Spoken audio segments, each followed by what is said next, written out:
Et salut les amis, comment vous allez? J'espère que vous allez bien. Aujourd'hui, on se retrouve pour le nouveau épisode de Détour du Paranormal. Donc, on va partir maintenant pour l'Écosse avec le château d'Édimbourg, soit Edinburgh Castle en anglais. On va surtout voir l'historique du lieu, comment ça s'est construit, comment et à quelle époque, enfin bref, toutes ces questions seront répondues dans l'émission. Donc aujourd'hui aussi, on va parler des quelques fantômes quand même qui sont.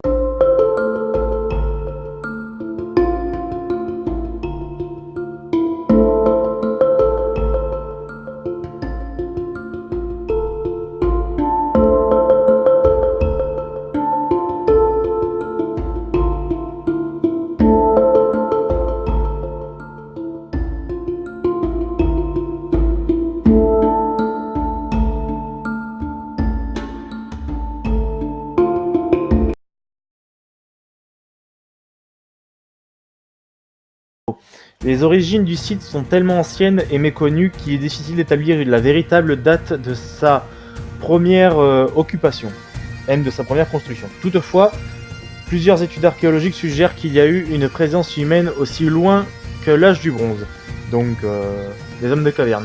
Plus concrètement, les archéologues ont retrouvé des signes d'occupation romaine, créant ainsi un lien avec la théorie de Ptolémée qui suppose que cet endroit fut au théâtre de la capitulation des Votadini face aux Romains au IIe siècle. La première référence documentée du château d'Édimbourg se retrouve dans un livre par John of Fordun au XIXe siècle, en faisant allusion à la mort du roi Malcolm III d'Écosse en 1093. C'est par contre le roi David Ier d'Écosse qui apportera le plus d'important, qui sera le plus important au niveau des changements du château. Lors de la mort de Alexandre III d'Écosse en 1286, le trône d'Écosse redevient libre.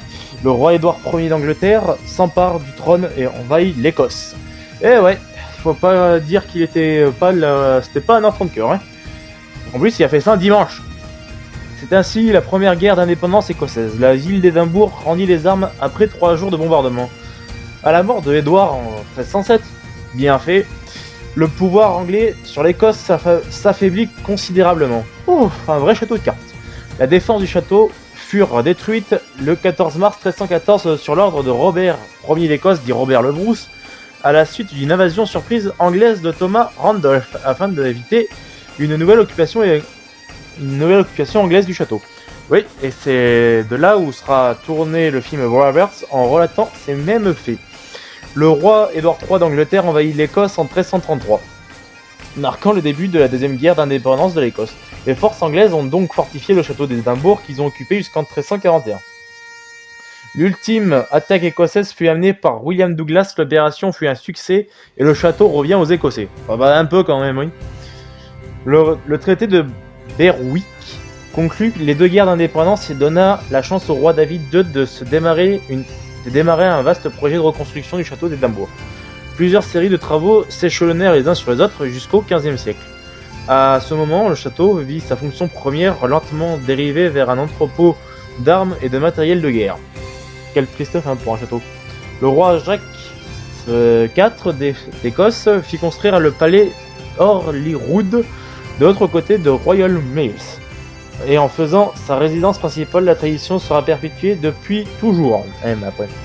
À la suite des déboires de la reine Marie Ier d'Écosse en 1567, elle fut emprisonnée dans un château en dehors de la ville, mais elle s'en échappa et revient à Édimbourg. Elle s'y fut en sécurité jusqu'à ce que le gardien du château, William Kirkcaldy, qui lui était favorable, mourut. Lorsque le nouveau gardien, James Douglas, donc rien à voir avec le premier, entra en fonction en 1573 et demanda l'aide de la reine Elisabeth Ier d'Angleterre pour enfin capturer la reine Marie.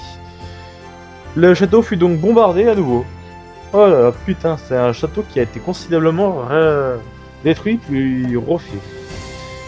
La majeure partie du château, rebâti par la suite, peu de dommages y furent causés entre cette époque et aujourd'hui, malgré un bon nombre d'occupations. Pendant les années 1720, des constructions majeures s'ajoutèrent au château, donc les bastions nord et ouest. Par la suite, plusieurs autres édifices furent ajoutés à la structure pour y détenir des prisonniers de guerre dans le monde, dont ceux de la pas la Seconde Guerre mondiale, mais de la guerre de 7 ans et de la guerre d'indépendance des États-Unis. En 1822, Walter Scott, par la recherche de la couronne écossaise, il ramènera également les Honors of Scotland et il les fit exposer au château de 1830 à aujourd'hui. Plusieurs bureaux militaires y occupent les bureaux administratifs de l'époque. Donc, aujourd'hui, dans quelques années, le château ne sera plus d'utilité militaire ou royale.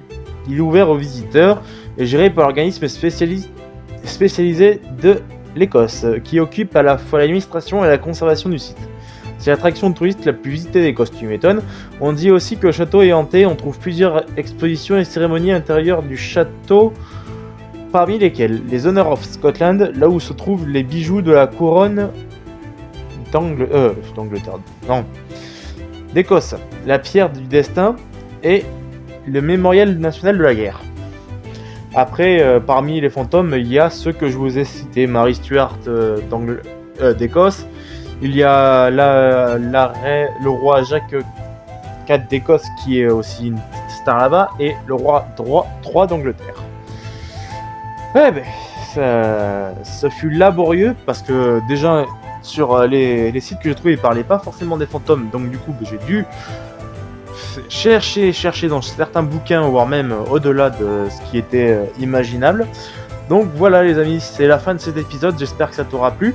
Si c'est le cas, n'hésite pas à liker, à partager, et balance-moi aussi le prochain sujet sur de quoi tu veux que je parle dans ce format. Allez, ciao.